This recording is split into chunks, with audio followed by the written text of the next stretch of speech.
permintaan pasar dari segmen tersebut itu meningkat sangat pesat.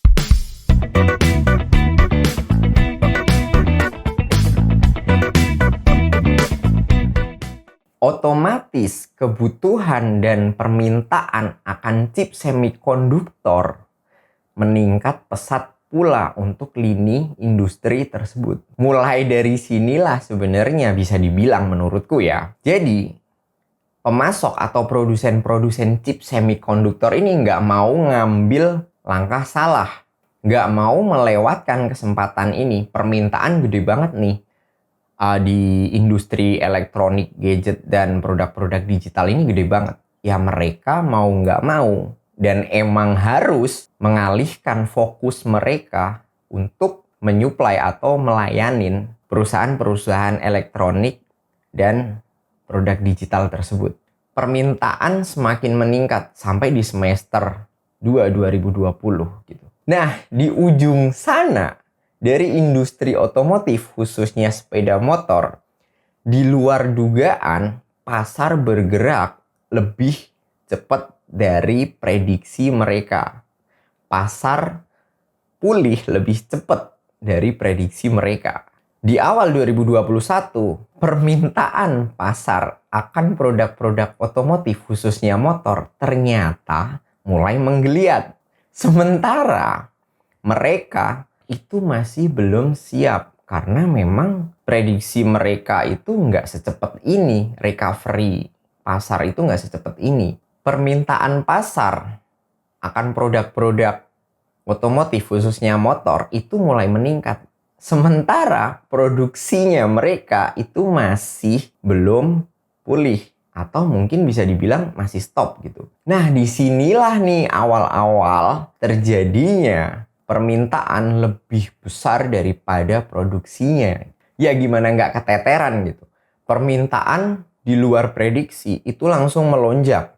Sementara prepare mereka itu masih belum mateng. Suplai bahan baku ini belum normal. Terus kemampuan produksi belum normal juga.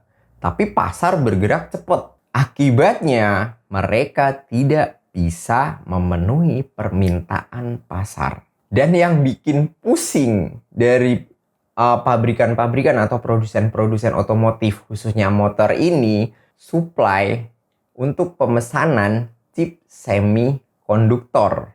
Sementara pemasok dan produsen chip-chip semikonduktor ini untuk memenuhi permintaan dari industri elektronik aja ini masih keteter nih. Tambah lagi harus ada demand tambahan dari industri otomotif. Yang mana industri otomotif itu kemarin udah sempet stop nih. Jadi kayak mungkin bisa dibilang, ini orang ngapain gitu. Kemarin nyetop, sekarang minta dicepet-cepetin kayak gitu. Ya mungkin kalau kita di posisi produsen chip semikonduktor juga lah males amat. Kemarin waktu nggak butuh, kita diapain? Sekarang giliran butuh minta cepet-cepet. Yang satu sisi dari industri elektronik itu lagi gede banget permintaan. Dan tahu sendiri, untuk industri elektronik penjualannya itu secara unit lebih gede, lebih besar volumenya daripada otomotif gitu. Sementara produsen chip semikonduktor ini udah terlanjur fokusnya ke arah industri elektronik dan produk-produk digital. Jadi mungkin kayak dicuekin gitu ya, yang dari industri otomotif gitu.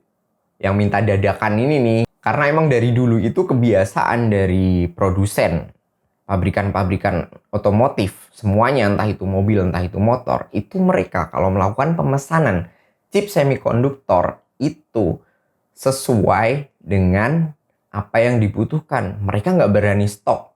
Jadi ketika barang benar-benar kosong, ya mereka nggak punya spare. Mereka kehabisan dan harus pesen lagi gitu. Berbeda dengan industri elektronik yang emang mereka jor-joran untuk pesan chip itu. Nggak main-main mereka untuk masalah chip ini. Jadi bisa dibilang industri otomotif ini itu kewalahan dan nggak dapat bagian. Belum lagi ditambah dengan isu-isu geopolitik nih ya, yang dimana di Cina sendiri itu lagi ngembangin teknologi 5G. Jadi mereka itu fokus memenuhi permintaan dalam negeri, khususnya dalam pengembangan teknologi 5G. Jadi ya nggak mungkin dong, ya mungkin bisa sih, cuman membatasi lah supply keluar gitu chip semikonduktor dari Cina. Cina sendiri aja, Huawei itu mengalami kekurangan supply chip semikonduktor tersebut. Sempat mereka juga meminta supply dari produsen chip di Amerika Serikat sebelum akhirnya di-banned sama otoritas Amerika. Amerika sendiri itu juga tentu mereka punya kepentingan sendiri. Mereka lebih fokus memenuhi kebutuhan chip semikonduktor di dalam negeri mereka sendiri, alih-alih mengekspor atau menyuplai ke produsen-produsen di luar negeri. Jadi bisa dibilang chip semikonduktor itu udah jadi komoditas langka. Bisa dibilang chip semikonduktor itu udah kayak minyak yang jadi rebutan di Timur Tengah. Ya gimana nggak jadi rebutan? Sekarang teknologi itu udah bergerak ke arah elektrikal dan digital. Sementara supply dan produksi dari chip semikonduktor ini, satu, itu susah produksinya. Bahan bakunya itu susah didapat. Sumber daya manusia yang bisa mengerjakan itu enggak banyak. Dan biaya untuk membuat line produksi, line pabriknya itu sangat-sangat mahal.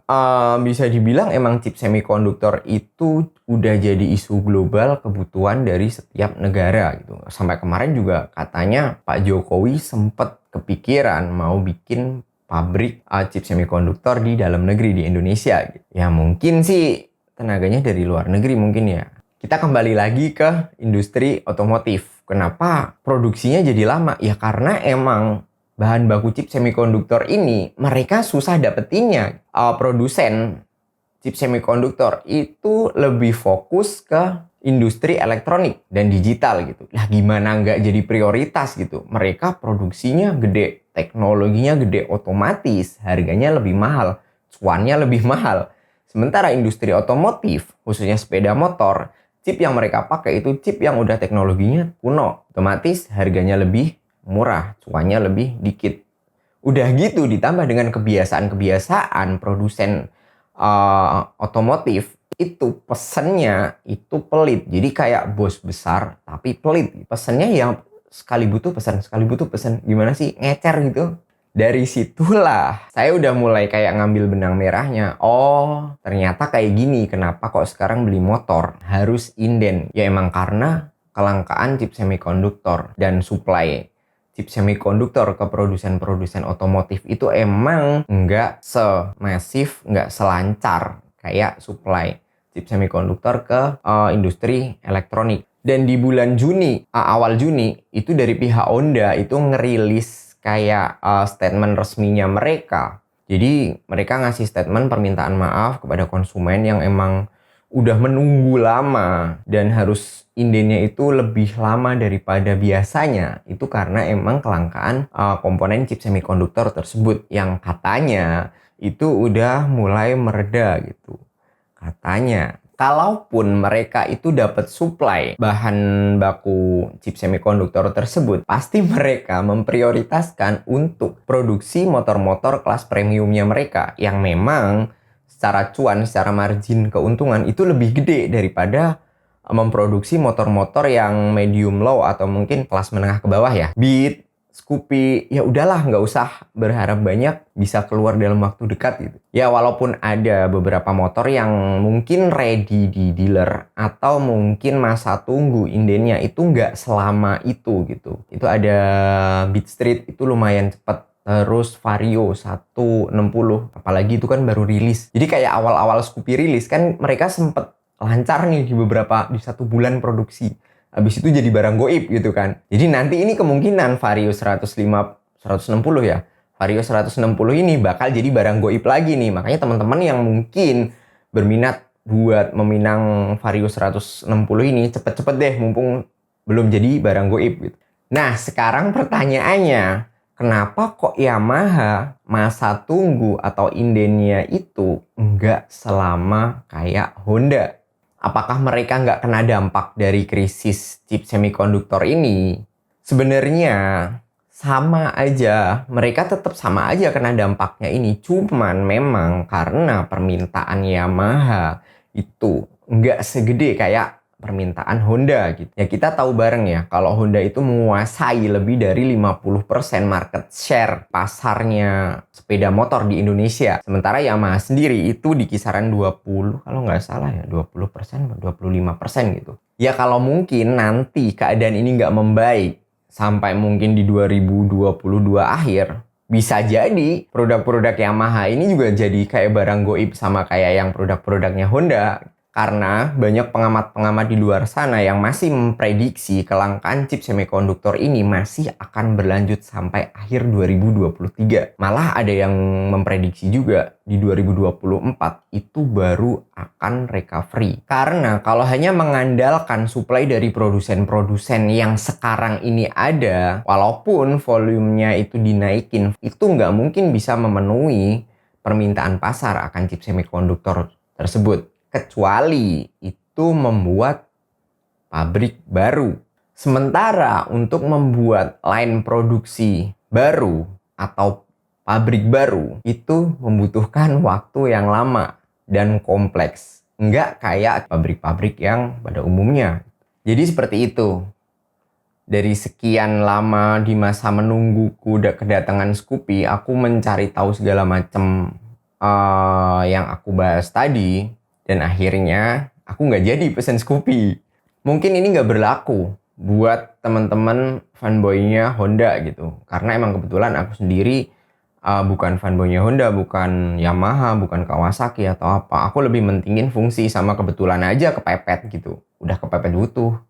Dan kebetulan pula kebutuhan saya itu lebih mendesak daripada harus memikirkan pertimbangan-pertimbangan lain kayak kenyamanan lah, bentuknya lah, teknologinya lah, itulah aku nggak mementingkan itu gitu. Karena emang mendesak banget aku harus beli motor. Ya awalnya sebenarnya tertarik sama Honda, tapi karena dengan pertimbangan itu dan aku pikir itu nggak sebanding dengan kerugian waktuku dalam menunggu itu, ya akhirnya Yamaha menawarkan sesuatu yang menurutku lebih masuk akal lah. Mumpung juga ini Fazio ini belum jadi barang goib gitu. Dan aku yakin kayaknya ini nanti bakal jadi barang goib di akhir 2022. Prediksiku sih. Cukup segini videonya. Terima kasih udah menonton. Semoga video ini bermanfaat buat teman-teman yang mungkin lagi nyari atau lagi kepengen beli motor gitu. Motor baru ya. Kalau motor second aman. Dadah.